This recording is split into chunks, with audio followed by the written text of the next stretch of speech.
ಗ್ರಹ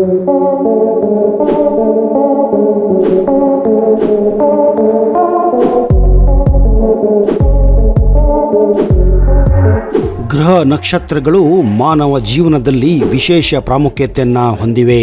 ಜ್ಯೋತಿಷ್ಯ ಶಾಸ್ತ್ರದ ಪ್ರಕಾರ ಗ್ರಹಗಳ ಸ್ಥಾನಗಳ ಬದಲಾವಣೆಯೊಂದಿಗೆ ವ್ಯಕ್ತಿಯ ಹಣೆ ಬರಹದಲ್ಲಿ ಬದಲಾವಣೆ ಆಗುತ್ತವೆ. ಅವುಗಳಲ್ಲಿ ಸೂರ್ಯ ಮತ್ತು ಚಂದ್ರಗ್ರಹಣಗಳು ಸಹ ಪ್ರಮುಖವಾಗಿವೆ. ರಾಹುವು ನವಗ್ರಹದಲ್ಲಿ ಒಂದು, ಅದನ್ನು ಛಾಯಾಗ್ರಹ ಎಂದು ಕೂಡ ಕರೆಯುತ್ತಾರೆ. ಪುರಾಣದಲ್ಲಿ ರಾಹುವಿನ ಕಥೆಯೂ ಸಿಗುತ್ತದೆ. ರಾಹು ಫಲಜ್ಯೋತಿಷ್ಯ ಪ್ರಕಾರ ಪಾಪಗ್ರಹ, ಅಂದರೆ ಮನುಷ್ಯನ ಪಾಪಕರ್ಮವನ್ನ ಸೂಚಿಸುತ್ತಾನೆ ಮತ್ತು ನಮ್ಮ ಪಾಪಕರ್ಮವನ್ನ ರಾಹುವಿನ ಮೂಲಕ ಅನುಭವಿಸುತ್ತೇವೆ.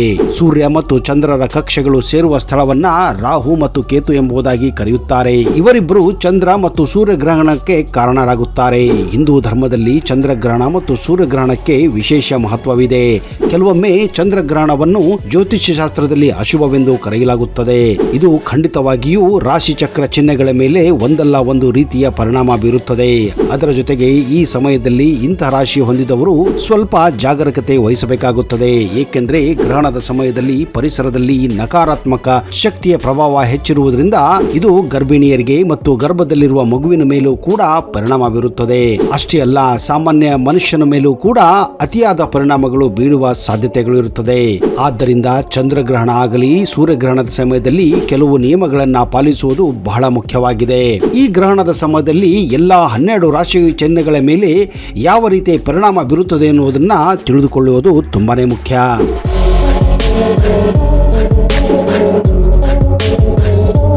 ಕುಂಭರಾಶಿ, ಇದನ್ನ ಇಂಗ್ಲಿಷ್ನಲ್ಲಿ ಅಕ್ವೇರಿಯಸ್ ಎಂದು ಕರೆಯುತ್ತಾರೆ. ಈ ರಾಶಿಯವರು ಈ ಗ್ರಹಣದ ಸಂದರ್ಭದಲ್ಲಿ ತುಂಬಾನೇ ಜೋಪಾನವಾಗಿರಬೇಕು. ಈ ಸಮಯದಲ್ಲಿ ನಕ್ಷತ್ರಗಳು, ಗ್ರಹಗಳು ಎಲ್ಲರೂ ಒಟ್ಟು ಸೇರಿಕೊಂಡು ನಿಮಗೆ ಕಿರಿಕಿರಿ ಉಂಟು ಮಾಡುವ ಸಾಧ್ಯತೆ ಇರುತ್ತದೆ. ಅನಿರೀಕ್ಷಿತವಾಗಿ ದೊಡ್ಡ ದೊಡ್ಡ ಸಮಸ್ಯೆಗಳು ಬಂದು ದಾರಿಗೆ ಅಡ್ಡವಾಗಿ ಸಿಲುಕಿಕೊಳ್ಳಬಹುದು. ಒಂದೊಮ್ಮೆ ನೀವು ಖಾಲಿಯಾಗಿ ಕೂತುಕೊಳ್ಳಬಹುದಂತಹ ಸಾಧ್ಯತೆ ಕೂಡ ಆಗಲಿದೆ. ವಿಶೇಷವಾಗಿ ಉದ್ಯೋಗದಲ್ಲಿ ಇರುವವರು, ವ್ಯವಹಾರಸ್ಥರು ಕೊಂಚ ಜಾಸ್ತಿಯೇ ಎಚ್ಚರ ವಹಿಸಬೇಕಾಗುತ್ತದೆ. ಹಣ ಬರುವುದು ನಿಲ್ಲಬಹುದು. ಆರ್ಥಿಕತೆ ಸಂಕಷ್ಟಕ್ಕೆ ದಾರಿಯಾಗಬಹುದು. ಕೆಲಸಗಳು ಸೂಚನೆ ಇಲ್ಲದೆ ನಿಂತು ಹೋಗಬಹುದು ಹಾಗೂ ನೀವು ಕೆಲಸವನ್ನು ಕೂಡ ಕಳೆದುಕೊಳ್ಳಬಹುದು.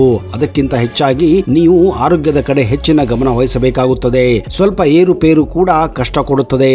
ಆದರೆ ಈ ಹಂತ ಸಣ್ಣದು. ಸಾವರಿಸಿಕೊಂಡು ನಿಲ್ಲುವ ಶಕ್ತಿ ಒದಗಿಬೇಕಾಗುತ್ತದೆ. ಆಮೇಲೆ ನಿರಾಳತೆ ಆವರಿಸಲಿದೆ.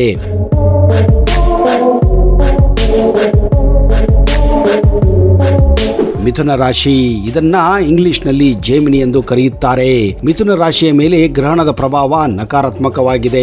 ಗಾಯದ ಸಾಧ್ಯತೆ ಹೆಚ್ಚಾಗುತ್ತದೆ. ಯಾವುದೇ ಅಗತ್ಯವಿಲ್ಲದ ಚರ್ಚೆಯಲ್ಲಿ ತೊಡಗಬೇಡಿ. ಮಾನಸಿಕ ಒತ್ತಡ ಹೆಚ್ಚಾಗಬಹುದು. ನಿಮ್ಮ ಸ್ನೇಹಿತರ ಜೊತೆ ಜಗಳವಾಗಬಹುದು. ಆತ್ಮೀಯ ಜೊತೆ ಇದ್ದು ಹಣವನ್ನ ಖರ್ಚು ಮಾಡುವಿರಿ. ಆಸ್ತಿಯ ವಿಚಾರದಲ್ಲಿ ನಿಮಗೆ ಕೆಲವು ಸಮಸ್ಯೆಗಳು ಎದುರಾಗಬಹುದು. ಮಕ್ಕಳ ಮೇಲೆ ನಿಮಗೆ ಅತಿಯಾದ ಮೋಹ ಬೇಡ. ವಿದ್ಯಾಭ್ಯಾಸದ ವಿಚಾರದಲ್ಲಿ ಯಾವ ಸಡಿಲಿಕೆಯನ್ನು ಮಾಡಿಕೊಳ್ಳದಿರಿ. ದುರ್ಘಟನೆಯ ಕಾರಣದಿಂದ ನಿಮಗೆ ಭಯ ಆಗುವುದು.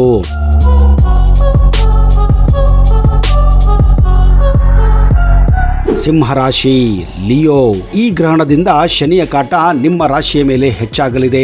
ವ್ಯಾಪಾರದಲ್ಲಿ ಆರ್ಥಿಕ ನಷ್ಟ ಉಂಟಾಗಬಹುದು. ಮನೆಯಲ್ಲಿ ಅಂತರ್ಕಲಹಗಳು ಹೆಚ್ಚಾಗಬಹುದು. ಗೌರವ ಮತ್ತು ಪ್ರಗತಿಗೆ ಧಕ್ಕೆ ಬರಬಹುದು. ಯಾವುದೇ ರೀತಿಯ ನೋವು ಸಾವಿನಂತೆ ಬರಬಹುದು. ಎಚ್ಚರವಾಗಿರಿ. ಆರೋಗ್ಯದ ವಿಚಾರದಲ್ಲಿ ಹೆಚ್ಚಿನ ಜಾಗೃತೆ ಅಗತ್ಯವಾಗಿದೆ. ಸಂಗಾತಿ ಮೇಲಿನ ಕೋಪವನ್ನ ನೀವು ಯಾರದೋ ಮೇಲೆ ತೀರಿಸಿಕೊಳ್ಳಬಹುದು. ನಿಮ್ಮ ವರ್ತನೆಯು ಇತರರಿಗೆ ಕಿರಿಕಿರಿ ಉಂಟು ಮಾಡಬಹುದು. ಉದ್ಯೋಗದಲ್ಲಿ ನಿಮ್ಮ ಬದಲಾವಣೆ ಆಗಲಿದ್ದು ಆಶ್ಚರ್ಯಕರ ಸಂಗತಿಯಾಗಬಹುದು. ಆದಾಯಕ್ಕೆ ಅನ್ಯ ಮಾರ್ಗಗಳು ನೀವು ಅವಲಂಬಿಸಬೇಕಾಗುತ್ತದೆ. ಆರ್ಥಿಕವಾಗಿ ವಂಚನೆಗೆ ಸಿಲುಕಿದ್ದು ಎಷ್ಟೋ ದಿನಗಳ ಮೇಲೆ ಗೊತ್ತಾಗುತ್ತದೆ.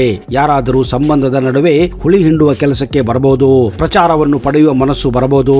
ಮಾತಿನ ನಿಯಂತ್ರಣ ತಪ್ಪಬಹುದು. ವಿಳಂಬಕ್ಕೆ ವ್ಯಥೆ ಪಡಬಹುದು ನೀವು.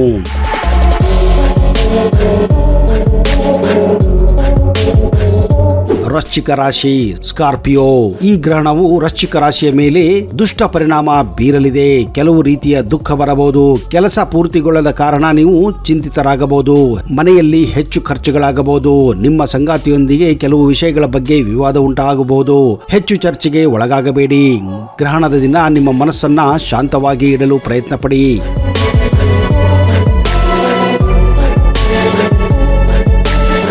ವೃಷಭ ರಾಶಿ, ಟಾರಸ್, ಈ ಗ್ರಹಣದಿಂದ ನಿಮ್ಮ ವೃತ್ತಿ ಜೀವನ ಹಾಗೂ ಪರ್ಸನಲ್ ಲೈಫ್ ನಲ್ಲಿ ಕೂಡ ತುಂಬಾನೇ ಕೆಟ್ಟ ಪ್ರಭಾವ ಬೀಳುವ ಸಾಧ್ಯತೆ ಇದೆ. ಹಣಕಾಸಿನ ಸ್ಥಿತಿ ಮೇಲಕ್ಕೆ ಇರುವುದಿಲ್ಲ, ಅಂತ ಯಶಸ್ಸು ಕೂಡ ಸಿಗುವುದಿಲ್ಲ.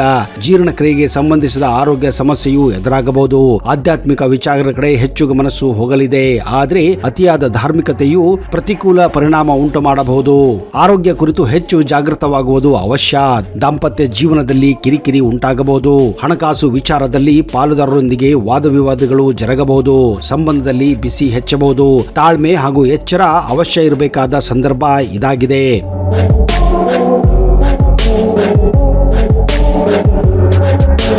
ಧನುರ್ ರಾಶಿ, ಸಜಿಟೇರಿಯಸ್. ಈ ಗ್ರಹಣ ನಿಮ್ಮ ಜೀವನದಲ್ಲಿ ಹಲವಾರು ಕಂಟಕಗಳನ್ನ ಕಳಂಕಗಳನ್ನ ತರುವಂತಹ ಸಮಯವಾಗಿದೆ. ಖರ್ಚುಗಳು ವೆಚ್ಚಗಳು ಹೆಚ್ಚಾಗಲಿವೆ. ಆರೋಗ್ಯ ಬಾಧೆ ಕಾಣಬಹುದಾಗಿದೆ. ನಿಮ್ಮ ಜೇಬು ನಿಮ್ಮದೇ ಆಗಿರುವುದರಿಂದ ಕೊಂಚ ಹೆಚ್ಚು ನಿಗಾ ಇಡಿ. ಕೈ ಬಿಚ್ಚಿ ಖರ್ಚು ಮಾಡದಿರಿ. ಕೊಂಚ ನಾಳೆಗೂ ಉಳಿಸುವ ಪ್ರಯತ್ನ ಮಾಡಿ. ಯಾಕಂದ್ರೆ ಈ ವರ್ಷ ಹಾದಿ ಕೊಂಚ ಕಠಿಣವಾಗಲಿದೆ. ಹಣಕಾಸು ಮತ್ತು ಆರೋಗ್ಯ ಎರಡರ ಕಡೆಗೂ ಭಾರಿ ಗಮನ ಕೊಡಬೇಕಾಗಿದೆ. ಅಲ್ಲದೆ ಕಾನೂನು ಸಂಬಂಧಿ ಆತಂಕಗಳು ಎದುರಾಗಬಹುದು. ಆ ಕಡೆಗೂ ಖರ್ಚು ಜಾಸ್ತಿ ಆಗಬಹುದು. ಈ ಸಂದರ್ಭದಲ್ಲಿ ಆಸ್ತಿ ಪಾಸ್ತಿ ವಿಚಾರಗಳಿಂದ ದೂರವಿಡಿ. ತಾಯಿಯ ಆರೋಗ್ಯದ ಕುರಿತಾಗಿ ಹೆಚ್ಚು ಆದ್ಯತೆ ನೀಡಿ. ಸಹನೆಯಿಂದ ಇರಬೇಕಾದಂತಹ ಸಮಯ ಇದು. ಒಳ್ಳೆಯ ಕಾಲ ಬಂದೇ ಬರುತ್ತದೆ.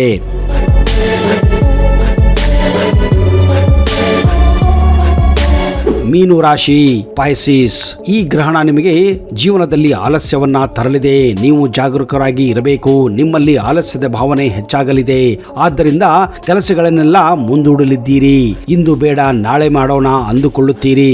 ನಾಳೆಗಳು ನಾಳೆಗೂ ಹೋಗುತ್ತಿರುತ್ತವೆ. ಆದ್ದರಿಂದ ಒಳ್ಳೆಯ ಅವಕಾಶಗಳನ್ನ ನೀವು ತಪ್ಪಿಸಿಕೊಳ್ಳಬಹುದು. ಆರ್ಥಿಕ ಸ್ಥಿತಿ ಇಳಿಜಾರು ಹಾದಿ ಹೋಗಲಿದೆ. ನೀವು ಮುಲಾಜೆ ಇಲ್ಲದೆ ಕಠಿಣ ಪರಿಶ್ರಮ ಮಾಡಬೇಕಾಗುತ್ತದೆ. ನಿಮ್ಮ ಯಶಸ್ಸು ನಿಮ್ಮ ಪರಿಶ್ರಮದ ಕೈಲಿದೆ. ಹಾದಿ ಮಾತ್ರ ಕಷ್ಟವಿದೆ.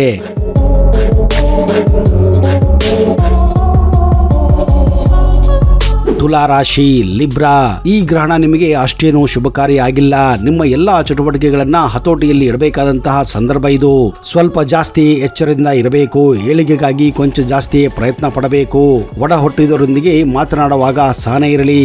ಏರುಪೇರಾದರೆ ಸಂಬಂಧಗಳ ದಾರ ಸಡಿಲವಾಗಬಹುದು. ವೃತ್ತಿ ಜಾಗವು ಮಾತು ಮನೆ ಕೆಡಿಸಬಹುದು.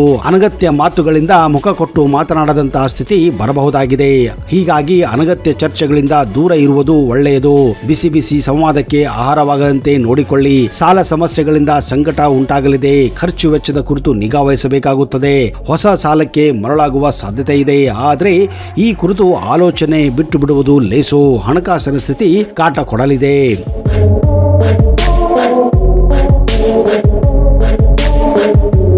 ಕಟಕ ರಾಶಿ, ಕ್ಯಾನ್ಸರ್.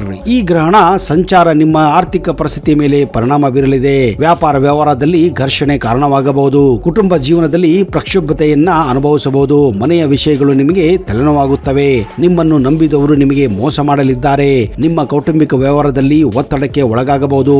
ಮಕ್ಕಳ ಬಗ್ಗೆ ಅತಿಯಾದ ಕಾಳಜಿ ಮಾಡುವ ಅವಶ್ಯಕತೆ ಇಲ್ಲ.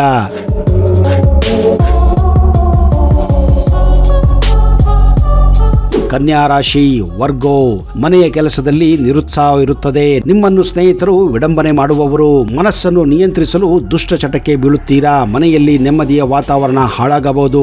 ನಿಮ್ಮನ್ನು ದೂಷಿಸುವವರು ನಿಮ್ಮ ಜೊತೆಗೆ ಇರುತ್ತಾರೆ. ಪ್ರೀತಿಯಿಂದ ನಿಮಗೆ ದುಃಖವಾಗುವ ಸಂದರ್ಭವಿದೆ. ನಿಮ್ಮನ್ನು ನಿಂದಿಸುವವರ ವಿರುದ್ಧ ಅತಿಯಾದ ಕೋಪ ಮಾಡಿಕೊಳ್ಳದಿರಿ. ಶತ್ರುಗಳು ನಿಮಗೆ ಪರೋಕ್ಷವಾಗಿ ಉಪದೇಶ ಮಾಡುತ್ತಾರೆ. ಮಕ್ಕಳಿಗಾಗಿ ನಿಮ್ಮನ್ನು ಬದಲಾವಣೆ ಮಾಡಿಕೊಳ್ಳುವಿರಿ.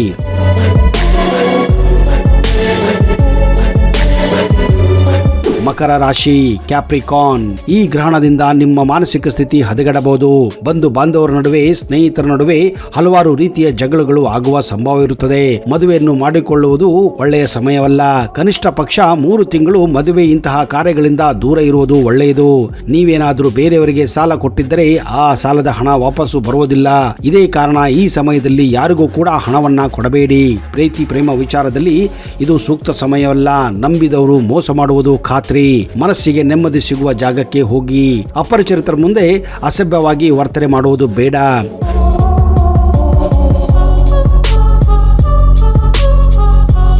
ಮೇಷರಾಶಿ, ಏರೀಸ್. ಈ ಗ್ರಹಣದಿಂದ ಮೇಷರಾಶಿಯವರಿಗೆ ಹಣದ ಸಮಸ್ಯೆ ತುಂಬಾ ಆಗಲಿದೆ. ಕೈಯಲ್ಲಿದ್ದ ಹಣ ಉಳಿಯೋದಿಲ್ಲ. ಈ ಸಮಯದಲ್ಲಿ ನಿಮ್ಗೆ ಯಾರು ಕೂಡ ಸಹಾಯ ಮಾಡಲು ಬರುವುದಿಲ್ಲ. ಸ್ವಂತ ಅಣ್ಣ ತಮ್ಮಂದ್ರೆ ನಿಮ್ಗೆ ಕಷ್ಟಗಳನ್ನ ಕೊಡಬಹುದು. ಹೆಂಡತಿ ಅಥವಾ ಗಂಡ ಇಂಥ ಸಂಬಂಧದಲ್ಲಿ ನಿಮ್ಮಿಂದ ದೂರ ಆಗುವ ಸಂಭಾವನೆ ಜಾಸ್ತಿ ಇರುತ್ತದೆ.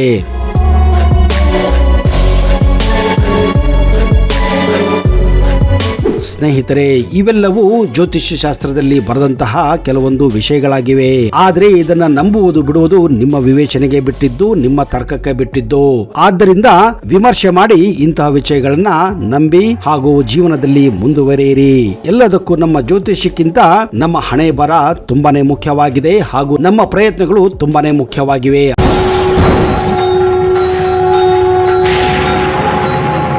ಶ್ರೀ ಮಹಾಪ್ರತ್ಯಂಗಿರ ಚೌಡೇಶ್ವರಿ ಜ್ಯೋತಿಷ್ಯ ಫಲ, ಪಂಡಿತ್ ವೈದ್ಯಮೋಡಿ ರಾಮಜ್ಜ, ಶ್ರೀ ಆಂಜನೇಯ ಸ್ವಾಮಿಯ ಆರಾಧಕರು, ಇಂಡಿಯನ್ ಫೇಮಸ್ ಅಸ್ಟ್ರಾಲಜರ್.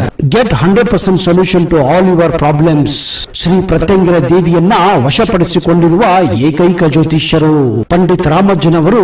ರಾಜಮೋಡಿ, ತಾಳೆಗೆರೆ ಮತ್ತು ನಿಮ್ಮ ಧ್ವನಿಯ ಮೂಲಕ ನಿಮ್ಮ ಭವಿಷ್ಯವನ್ನ ನಿಖರವಾಗಿ ಹೇಳುತ್ತಾರೆ. ಫೋನಿನ ಮೂಲಕ ನೇರ ಪರಿಹಾರದಲ್ಲಿ ಓಪನ್ ಚಾಲೆಂಜ್. ಆಂಜನೇಯ ಸ್ವಾಮಿಯ ಅನುಗ್ರಹದಿಂದ ವಿಶೇಷ ಪರಿಹಾರ ತಿಳಿಸುತ್ತಾರೆ. ನಿಮ್ಮ ಒಂದು ಕರೆ ನಿಮ್ಮ ಭವಿಷ್ಯವನ್ನೇ ಬದಲಾಯಿಸಬಲ್ಲದು. ಇವರ ದೂರವಾಣಿ ಸಂಖ್ಯೆ 9008220252. ಆದ್ದರಿಂದ ಪ್ರಯತ್ನವನ್ನು ಮಾಡಿ ಸಂತೋಷವಾಗಿರಿ ಎನ್ನುವುದೇ ನಮ್ಮ ಒಂದು ಕಿವಿ ಮಾತಾಗಿದೆ. ಅಲ್ಲಿಯವರೆಗೆ ಜೈ ಹಿಂದ್, ಜೈ ಕರ್ನಾಟಕ. ನಿಮಗೆಲ್ಲ ಒಳ್ಳೆಯದಾಗಲಿ.